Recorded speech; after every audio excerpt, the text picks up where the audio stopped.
Mahigit 220 Pilipino ang ligtas na nakatawid sa Thailand mula sa isang online scam hub sa Myanmar matapos ang law enforcement operation noong Oktubre 20.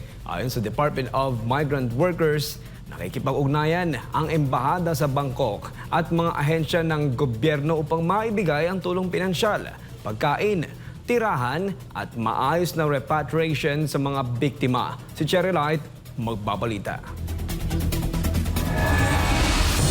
Ipinahayag ni Secretary Hans Leo Kakdak ng DMW na ang operasyon sa scam hub na tinatawag na KK Park sa Maiwadi, Myanmar ay nagligtas na mahigit 220 Pilipino. Una nang tumawid sa Thailand ang 66 na biktima sa Mae Sot at nadagdagan pa ng 154 noong nakaraang gabi. Ayon pa kay Kakdak, kasalukuyan nagbibigay ang DMW at OWA ng pinansyal na tulong, pagkain at tirahan. At tinutulungan ang mga biktima sa repatriation at pagre-rehistro ng dokumento.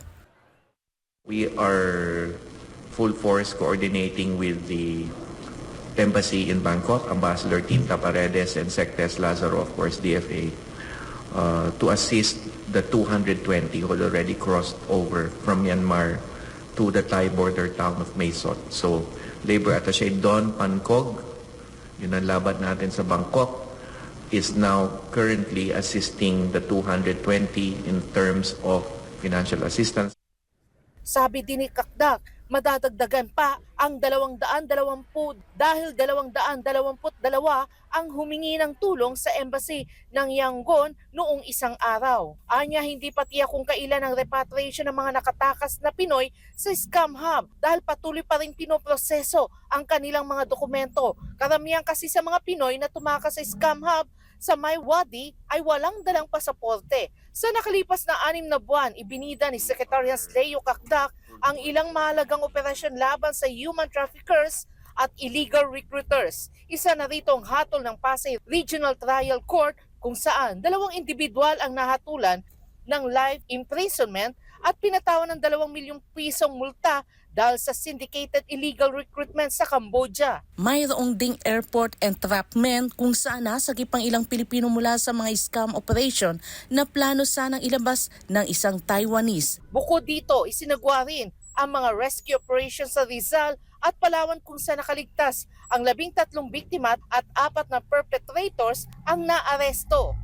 3 law enforcement measures, isang kaso na nahatulan na yung 2 perpetrators, 2 still charged before DOJ, sa korte, charged before the courts. I'm pointing this out kasi ito ang solusyon talaga para masugpo ito, root cause, yung law enforcement and filing of cases before the Department of Justice and the courts.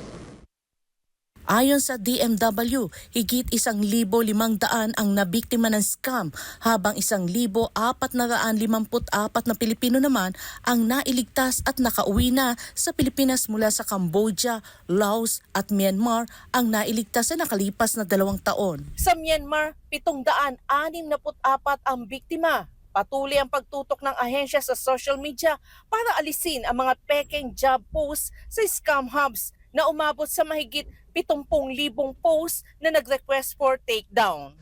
There is an ongoing 24/7 active online surveillance. No? Meron tayong dedicated office and staff na tumitingin po sa lahat sa online. At pag nakita natin na yung ino-offer nila na employment opportunities pertains to the scam hubs dito sa Asia, we request for an active takedowns. No? Ipinaalala rin ng DMW na sa ilalim ng batas ng human trafficking, hindi kasalanan ng biktima ang kanilang sitwasyon. Layunin ng pamalaan na tulungan sila makaalis sa panganib, mabigyan ng proteksyon at ma-reintegrate sa tamang trabaho. Para sa Diyos at sa Pilipinas kung mahal, Cherry Light, SMNA News.